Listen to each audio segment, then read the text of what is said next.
Yep tout le monde, c'est Wing et aujourd'hui on se retrouve pour une nouvelle vidéo. Dans cette vidéo je vais pas faire du Minecraft mais je vais présenter mon personnage sur Dofus. C'est un SRAM Air-Terre niveau 199. Je vais commencer par vous présenter les stuffs. Je suis en panoplie Fuji. Je vais vous montrer les jets doucement.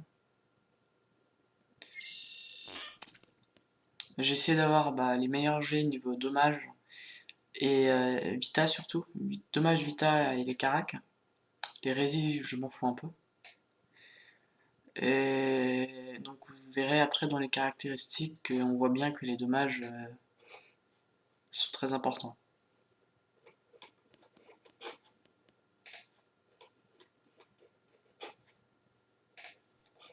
Donc une Dragodan prune et pourpre, des Bud Fugifux, une ceinture brousse, assez bon jet aussi, un Nanogivre-Fuchs et un amulette Héroclite. J'ai pas pris de panoplie Narwhal parce que ça enlève des dommages critiques et je suis avec des dagues, donc les dommages critiques c'est très important. J'ai un ravageur neutre majeur en trophée, un acrobate majeur, un furibond majeur, un survivant majeur, un Dofus émeraude et un ravageur terre majeur. Avec ça, j'ai aussi un mode air avec un Sirocco, ou alors en mode sagesse avec un Dofus Chaot et une dragoon que j'ai sur un de mes autres persos en ce moment. Je vais montrer les caracs. J'ai 3909 points de vie, 10 PA 5 PM, 2740 d'initiative, 163 prospection mais on s'en branle, 5 de PO, 3 invocations on s'en fout aussi, 337 de sagesse, 775 force, 535 d'agilité. Alors dans les détails, retrait PA on s'en fout, esquive PA 33, retrait PM 40, esquive PM 33, coup critique 30, soit on s'en fout aussi, j'en ai 0. Tacle 58, fuite 53, puissance 100, dommage critique justement 30. Et là les dommages sont assez élevés. Neutre 103, terre 105, 7 dommages feu, 7 dommages eau et 59 dommages l'air. Ensuite, puissance piège, j'en ai 10, dommages poussés, j'en ai 5. Donc les résistances qui sont bof, parce que je fais pas attention vraiment aux résistances. Parce que sinon je prendrais simplement une Dragodan en armure et les résistances, je trouve pas ça très important. 26 fixe neutre, en pourcent 7, 5 fixe terre, et en pourcent 6, 5 fixe feu, 7 fixe feu, et pas en pourcent, 15 fixe eau et 14 en pourcent, 9 fixe air et 17 en pourcent, et 20 résistance critique. Et pas de résistance joueur contre joueur puisque je suis neutre. Les métiers, je suis cordonnier 65 et cordommage niveau 100. Les sorts, pour ceux que ça intéresse, pour ceux qui ont des SRAM et qui aimeraient avoir le même mode, je sais pas, vous pouvez voir. J'ai, je crois, 16 parchemins de sorts, 16 ou 15. Enfin, c'est pour monter un sort de plus, parce que j'avais pas assez de points de carac. Je vais faire un putsch tout de suite, si j'en trouve un. On va attendre vite fait. Tant mieux, il y en a un. Voilà. Donc je vais vous montrer déjà une fois sans boost. Les dagues 657 no boost. De toute façon ça change un boost pas du 651. Et sur Nazi du 349. Avec les pièges. Piège mortel du 538. On va voir tout de suite avec du masse. Alors, piège de masse du 288. Fou vraiment. 573. Arnaque. Hein. On CC. Ça ne pas. Toujours pas. Ouais, avec la chance que j'ai, alors que vous voyez que je suis un sur deux. Alors, insidieux. Du 192. Alors, piège de silence, ça va être plus compliqué à montrer, mais j'aime le prendre moi. Donc, pour 10 PA utilisés. Du 223. Ensuite, alors, le piège empoisonné. En double. Du 193 avec le piège empoisonné, donc avec le poison insidieux.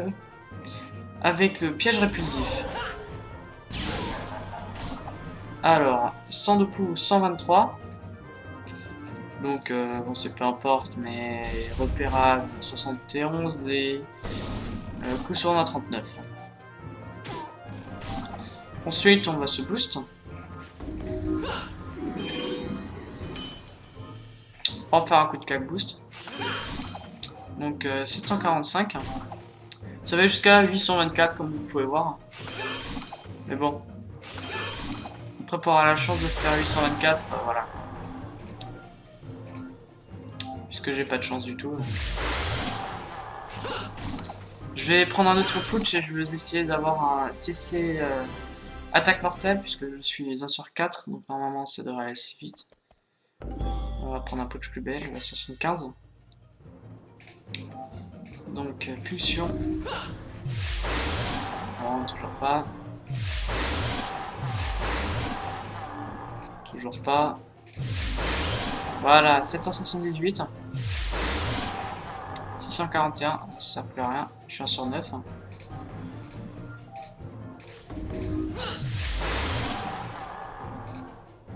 Et... non. Bon, on fera qu'un CC. Donc, combien 778 en CC avec attaque mortelle. Donc, je vais vite fait vous montrer le mode R. Ça change pas énormément. Je vous montrer vraiment déjà. Je vais essayer de faire un CC quand même. Voilà, 600 au lieu de 500 et quelques. Donc, c'est beaucoup. C'est mieux. Arnaque, ça change pas grand chose. 83 dommages. Donc, voilà. Je vais faire une fois les dagues. Ça change absolument rien non plus. Attaque mortelle, ça change aussi un peu. Je perds 30 dommages, mais je gagne 30 dommages sur arnaque. Donc, c'est pas vraiment très intéressant en soi. Je vais me remettre en panneau normal.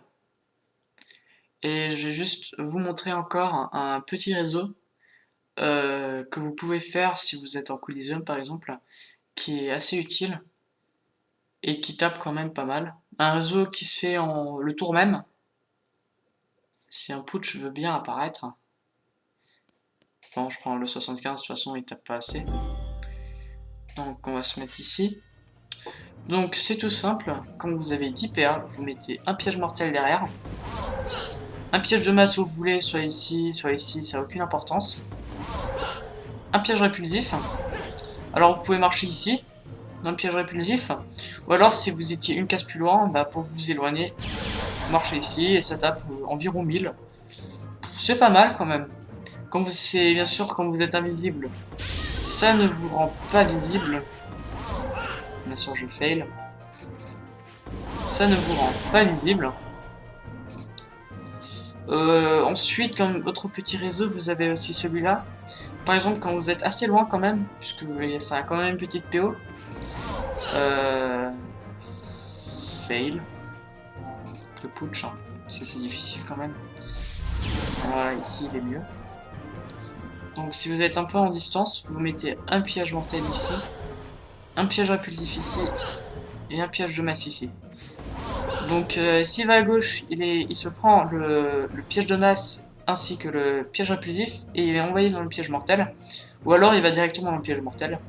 Ou alors il avance ou il recule, mais ça dépend de l'endroit où il est. Par exemple, si vous placez contre un mur, il va pas pouvoir partir en arrière, ou s'il est dans un passage, c'est encore mieux. Bref, c'est à vous de choisir de quoi déclencher tout ça. Ensuite, il y a quelques petits réseaux que vous pouvez faire sur plusieurs tours. Ah, il a mis 300 PV. Ça se fait sur, oui, 2 tours. Ouais, 2 tours. Donc, vous mettez toujours un piège impulsif. Non, je me suis... Non, ça marche. Bon, de toute façon, il a pas assez de vie, le putsch. Faire sur l'autre. Voilà, notre putsch. Hein.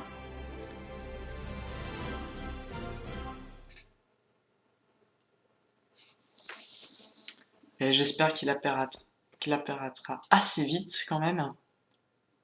Et donc, je vais faire aussi une vidéo. Là, je fais une vidéo de présentation de mon SRAM. Je vais en faire un de mon Sakura niveau 180. Et de mon Xel niveau 163. Voilà. Un putsch. Donc je vais vous montrer ce petit réseau. Alors donc le réseau se construit comme ça. Donc premier tour, vous placez un piège repulsif, un piège mortel, un piège de masse, exactement comme avant.